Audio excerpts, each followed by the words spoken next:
El escudo de armas, uno de los símbolos patrios, fue establecido oficialmente como tal en el gobierno del presidente de Guatemala, Miguel García Granados, el 18 de noviembre de 1871, y es trabajo del artista de origen suizo Juan Bautista Frenner. El mismo va en el centro de la bandera nacional, aunque también puede estar representado individualmente. Amigos, continuamos luego de esta pequeña pausa comercial con este especial de Independencia, Luis, y ya pues nos estamos acercando al final de nuestro programa. Ya nos encontramos en el último bloque y hemos conocido mucha información acerca de nuestra independencia. Así es, Willy, a lo largo de los 3 bloques anteriores con el doctor Fernando Urquizú, nuestras cápsulas de los símbolos patrios y todo este especial muy completo para recordarle a la gente lo que significa realmente nuestra independencia cada 15 de septiembre. Ahora vamos a cambiar un poco de tema, vamos a hablar acerca de la historia y la evolución que ha tenido la moneda de nuestro país, cómo se originó, cómo hasta ahora han ido surgiendo nuevos billetes, nuevos diseños, nuevas denominaciones, nuevas monedas y todo lo que esto conlleva. Así que en esta nota muy especial que les hemos preparado acerca de la moneda de nuestro país. En Guatemala, los mayas utilizaron como moneda plumas de quetzal, sal, obsidiana, piedras preciosas, jade y en especial el cacao.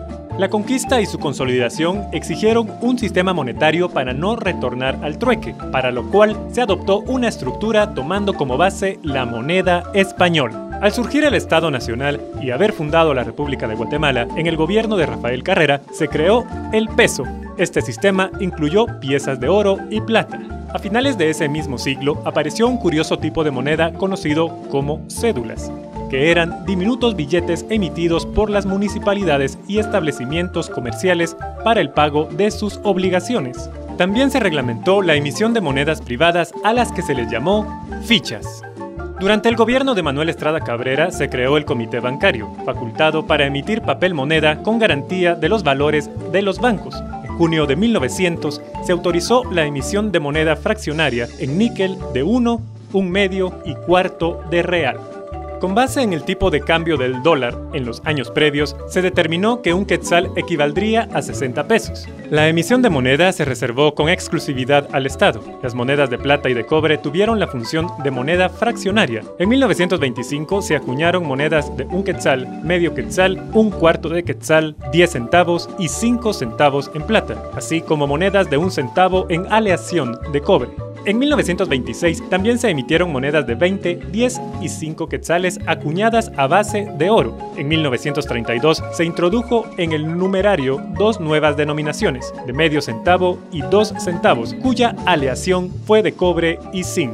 El Congreso de la República emitió en los meses finales de 1945 el Decreto 203, Ley Monetaria, y el Decreto 215, Ley Orgánica del Banco de Guatemala, las cuales sirvieron de sustento legal para el surgimiento de un sistema moderno de banca central. Con fecha 15 de septiembre de 1948, el Banco de Guatemala emite sus primeros billetes propios con nuevas características y diseños en denominaciones de 50 centavos de quetzal, 1, 5, 10, 20 y por primera vez 100 quetzales. También continúa con la acuñación de monedas en valores de 25, 10, 5 y 1 centavo de quetzal. El 20 de agosto de 1964, bajo el mandato del coronel Enrique Peralta Azurdia, se emitió el decreto Ley número 265, el cual determinó que las monedas que podrían emitirse a partir de esa fecha serían las de 50, 25, 10, 5 y 1 centavo de quetzal. Por otra parte, se fijó denominaciones en billetes de 50 centavos de quetzal. El 6 de enero de 1997 se emitió el decreto número 139/96. Este decreto regula las nuevas características de las especies monetarias, facilitar las operaciones comerciales y al mismo tiempo adecuarse a la tecnología desarrollada por las casas fabricantes de moneda. En este decreto se incluyó la posibilidad de emitir billete de 200 quetzales. La última modificación en las características de las especies monetarias correspondió a la establecida mediante el decreto número 9298 del Congreso de la República de Guatemala, el 26 de noviembre de 1998, el cual reformó el diseño del reverso de la moneda de un quetzal. Esta ostenta la inscripción Paz como parte de una paloma estilizada, con las leyendas Paz, Firme y Duradera, y 29 de diciembre de 1996, como recuerdo perpetuo de los acuerdos de paz. Nuestra moneda llena de transformaciones en el transcurrir del tiempo. Valoremos nuestra historia. Identifícate.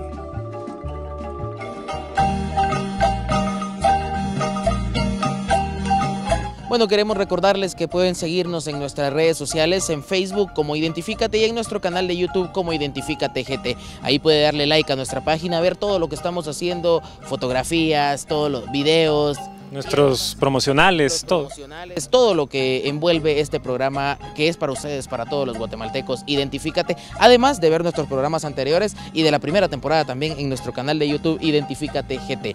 Bueno, pues luego de haber conocido toda la historia de nuestro país realmente, desde su origen, su héroe nacional, sus símbolos patrios, la firma de la independencia, los próceres y quienes hicieron posible que fuéramos una nación libre e independiente, es momento de hablar un poco también y darles a conocer a todos nuestros televidentes lo que se está viviendo, la historia actual que se está gestando en este momento en nuestro país. Así es, Luis, y justamente para conocer esa historia de primera mano, nuevamente le damos la bienvenida al doctor Fernando Urquizú, quien nos comentará la historia de los diferentes gobernantes de nuestro país que no han terminado su gestión política.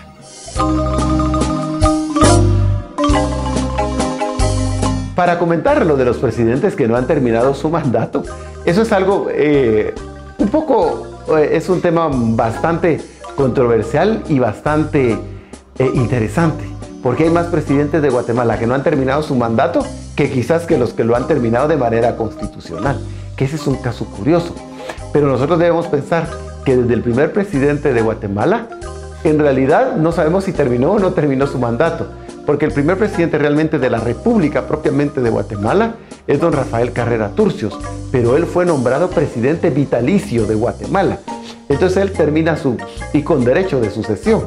Entonces es muy interesante pensar de que él termina su mandato el día de su muerte, que fue un Viernes Santo. Pero lo más interesante de esto es que asume el mariscal Vicente Serna, quien pues era muy cercano a él, pero que también mediante lo que es la reforma liberal es depuesto por Justo Rufino Barrios y no termina su mandato, ni comienza, ni se sabe, digamos, si era provisional o no era provisional. El asunto es que él no termina su mandato. Justo Rufino Barrios después es presidente de Guatemala, pero tampoco termina su mandato porque muere en la batalla de La Arada. Y así podemos seguir yendo. Y su sobrino, que posteriormente en el siglo XIX pues termina su mandato, Manuel Lisandro Arias, a quien le sucede el sobrino de don Justo Rufino Barrios, que es don José María Reina Barrios, pero también es asesinado cuando va en un segundo mandato, entonces tampoco lo termina. Entonces, desde el siglo XIX es muy interesante ver esto, cómo los presidentes de Guatemala realmente raras veces terminan constitucionalmente sus mandatos.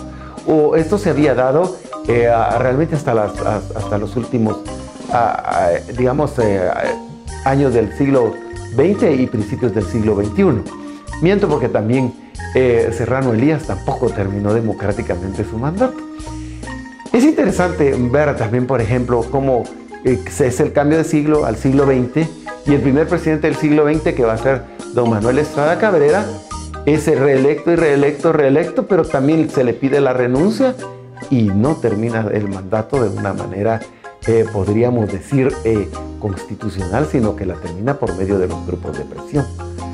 Luego otro de los grandes periodos que hay es el del general Jorge Ubico Castañeda, en que a pesar de cómo reorganizó el país y a pesar de ser una gente que gobernó Guatemala como una finca, como algo de su propiedad, pero en medio de lo represivo que pudo haber sido con el pueblo, que también lo añora, porque todos, yo recuerdo, mis abuelos añoraban el tiempo de Ubico y yo diría también los abuelos de muchos guatemaltecos añoran esa temporalidad. Y a pesar de todo esto, tampoco terminó su mandato, sino que él llega como producto de que se necesitaba una mano fuerte para hacer frente, digamos, a la depresión económica producto de las guerras mundiales. Se necesitaba reorganizar realmente el país. Estaba muy asolado por la delincuencia y cuando le piden la renuncia, Guatemala no tenía deudas, estaba libre, estaba el sentido también de traslado de fondos, de gastos de una cosa para otra no estaba. Es más, creo que eran 32 millones los que Guatemala tenía en oro depositados en el extranjero. Entonces, todo esto nos da una idea de que más o menos, si no gobernó con una, podríamos decir, sabiduría, pues simplemente pues, se minimizó la corrupción, que eso ya es decir demasiado para la historia de los guatemaltecos. A todo esto pues siguen una serie de presidentes, ¿no? Se da la llamada Primavera Democrática de Guatemala, en el que sí, por ejemplo, don Jorge Ubico es asemejado a Mussolini, a Hitler o a una personalidad muy fuerte que posteriormente pasa de moda. Se reelige la contraparte, o se elige una contraparte, o el pueblo de Guatemala, digamos, elige como presidente democráticamente al doctor Juan José Arévalo, ¿no? Entonces es lo opuesto, digamos, a otra personalidad, y él sí termina su periodo democrático, pero porque no se reelige como presidente de Guatemala, sino que él dice un periodo es suficiente y hay que haber un relevo democrático en el poder. Entonces ahí hay cierta forma de pensar, podríamos decir, cuerda democrática, y pues asume la primera magistratura el presidente Jacobo Arbenz, que tampoco termina su periodo, porque es derrocado por el Movimiento de Liberación Nacional. Entonces llega otro presidente, que es el coronel Carlos Castillo Armas, quien es asesinado y tampoco termina su periodo. Entonces aquí podríamos irnos en sucesión de los que no terminan su periodo, ¿verdad? Hasta la actualidad, ¿no? Ya en los últimos años, en el que pues un presidente electo realmente, que fue el presidente Serrano Elías, no termina su periodo, sino se va.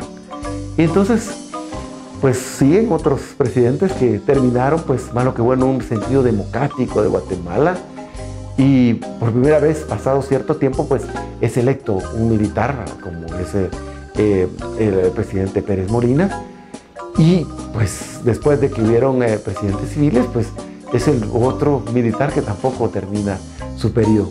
Entonces, esto debemos nosotros de examinarlo detenidamente a lo largo de la historia y ver cuáles son las condiciones socioeconómicas y sociohistóricas que no han permitido realmente tener una larga vida, podríamos decir, democrática en nuestro país.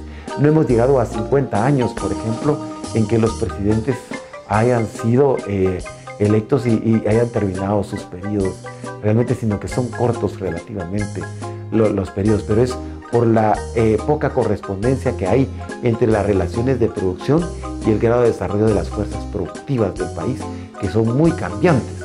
Y en la medida en que son cambiantes y están dadas por las presiones internacionales, eso hace que hayan colapsos muy fuertes, como el que ahora estamos viviendo en Guatemala, pero colapsos que a la larga también pues dejaron al desnudo la corrupción, dejaron al desnudo cuestiones que no deberían de haber sucedido, sino que deberían de haber sido resueltas por las autoridades locales.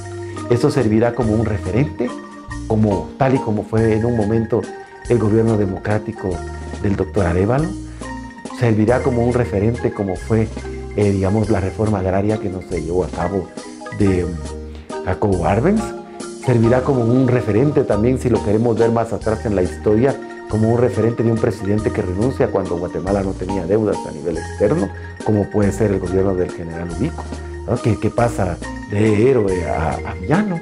Entonces tendríamos que el tiempo va a pasar y conforme vaya pasando se van a ir afinando todos esos elementos de estudio y de análisis que nos darán el juicio y la historia de lo que serán las generaciones venideras.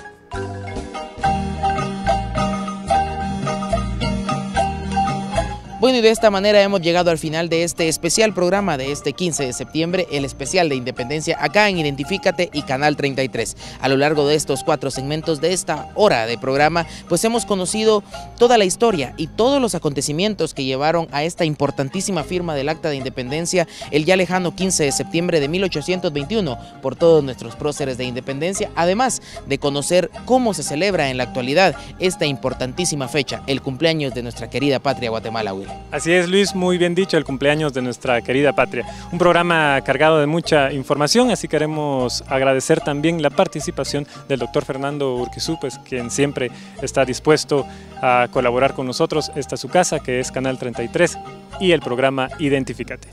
De la misma manera queremos comentarles que llegamos a un año, Luis, un año de estar al aire, gracias a Dios, con 2 temporadas. Este es nuestro programa número 17, así que si usted quiere disfrutar de todos los programas de estas 2 temporadas que iniciaron en octubre del año pasado, pueden ingresar a nuestro canal de YouTube y nos encuentran como Identifícate GT. Será entonces hasta la próxima edición del 30 de septiembre. Yo soy Willy. Y yo soy Luigi. Identifícate.